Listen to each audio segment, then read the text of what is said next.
The first light of morning crept across the docks, slipping through thin curtains in the rented cottage Daniel Hayes now called home. The sound of gulls was his alarm clock, shrill cries echoing off the water as if the birds themselves wanted to remind him he was no longer in D.C. He lay still for a moment, staring at the ceiling beams, listening to the rhythm of Harbor Pointe waking. Out on the pier, fishermen shouted greetings as they loaded their boats with nets and bait. The smell of salt and diesel drifted through the cracked window, mingling with the faint scent of coffee brewing in the cottage's old drip pot. Daniel swung his legs out of bed, the wooden floor cool beneath his feet. This cottage, tucked close to the water, was small but sturdy, its walls lined with faded nautical prints, its kitchen stocked with mismatched mugs and chipped plates. It felt temporary, like him. He ran a hand through his hair and glanced at the uniform hanging on the chair. The chief's badge gleamed faintly in the low light, catching the gold of the sun. Today would be his first full day as chief of police. The thought brought a mix of nerves and weary familiarity. He had stood in briefing rooms before, commanded task forces, directed agents in dangerous raids. But this felt heavier. This wasn't just a job. It was legacy. His grandfather had worn that badge. His father, too. Now it was his turn, though he wasn't sure if he had come back to honor their memory or to find redemption for himself. He poured coffee and stepped outside onto the small porch. The morning air was crisp, laced with salt and possibility. A boat engine rumbled to life. Seagulls swooped low, and Daniel let the scene settle into him.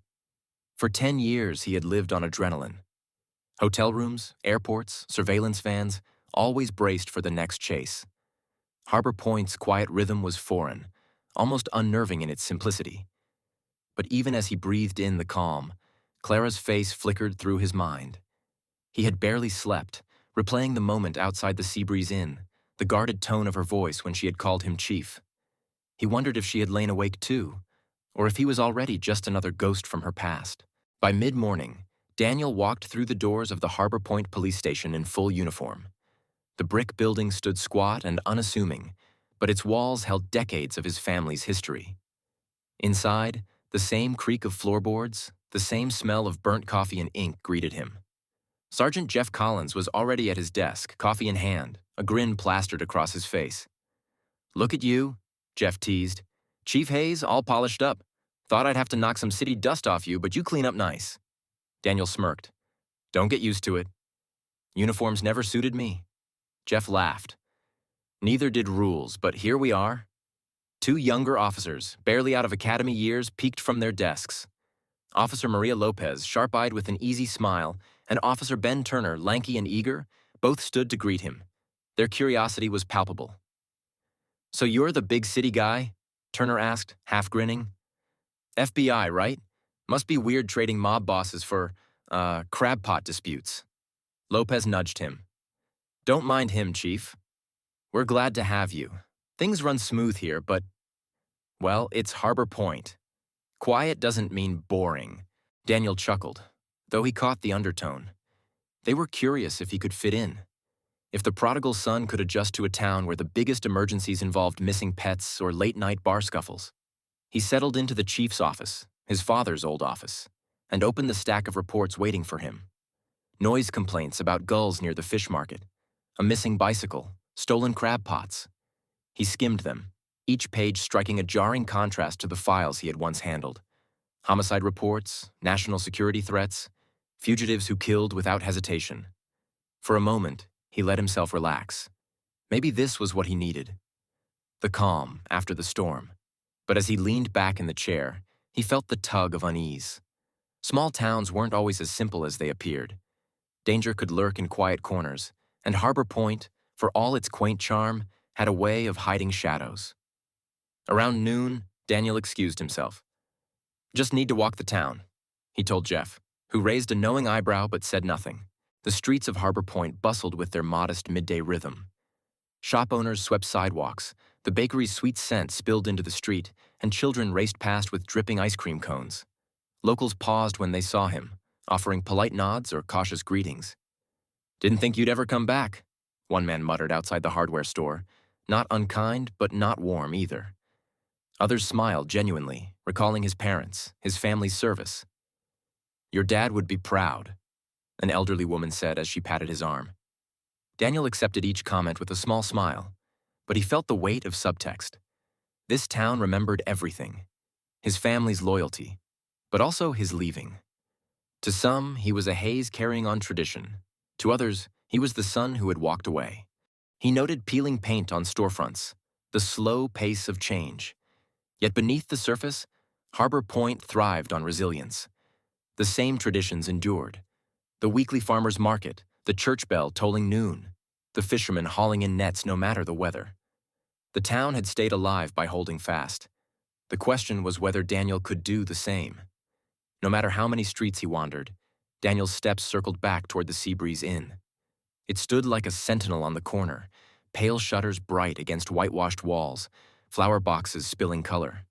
Curtains fluttered in the open windows as if the building itself breathed. He paused across the street, debating. He could walk on, avoid her until he was ready. But if last night had taught him anything, it was that he might never be ready. With a steadying breath, he crossed and stepped inside. The lobby smelled of lemon polish and fresh flowers. The wood floor gleamed, the counter neat and welcoming. Behind it stood Clara. She was speaking warmly to a couple checking out, her smile bright, her posture graceful. Daniel lingered near the doorway, watching her. She moved with confidence, with purpose.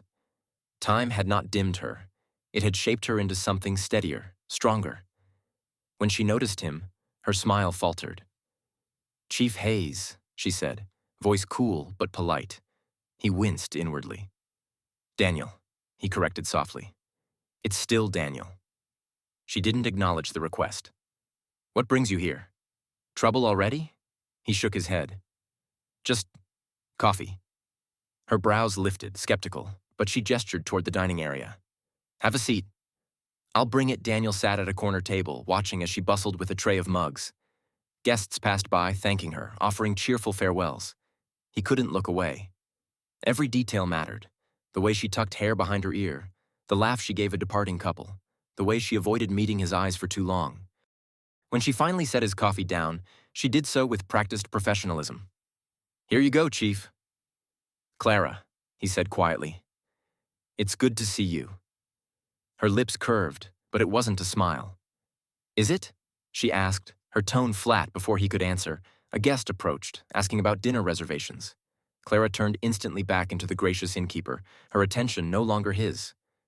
Daniel sipped coffee, the bitterness sharp, and watched her move about the room. She was near, but felt impossibly distant, separated by years of choices he couldn't undo.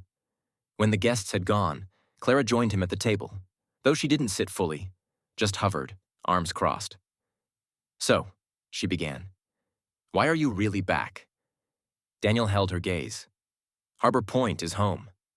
"Home?" Her laugh was soft, disbelieving. "You left without looking back. Don't pretend this is about roots." The words stung because they were true. He leaned forward slightly. "I had to leave. You know that." "No," she said, shaking her head. "You chose to leave.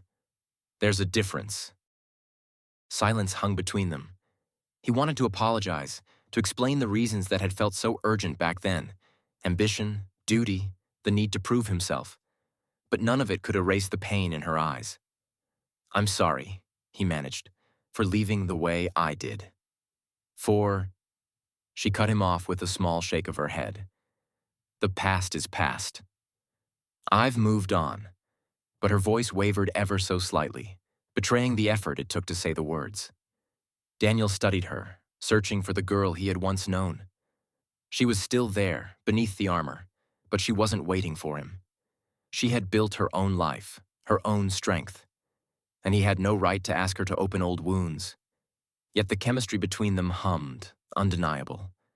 Her nearness, her guarded tone, even her refusal to soften, it all made him ache. "Still," he said softly, "I'm glad to see you." Clara looked away, arms tightening. "Coffee's on the house, Chief." "Don't read more into it." Daniel rose, leaving payment anyway, though she didn't reach for it. He offered a quiet, "Thank you, Clara," before heading toward the door. Outside, the evening had cooled. As he stepped onto the street, He caught sight of two men loitering at the corner, their eyes fixed not on him but on the inn. They looked rougher than locals, their posture tense, their attention too focused. Daniel's instincts stirred, but he dismissed it with a mental note. Harbor Point was quiet. Coincidence, maybe. He walked back toward the station, his boots echoing on the pavement. The gulls cried overhead, and the ocean whispered against the pier. But inside, Daniel carried the weight of what had just transpired. He hadn't come back only for the badge. He hadn't come back only for Harbor Point. He had come back for Clara. And as he walked into the fading light, he vowed silently to himself. This time, he wouldn't walk away. Even if she never forgave him, he wasn't leaving again.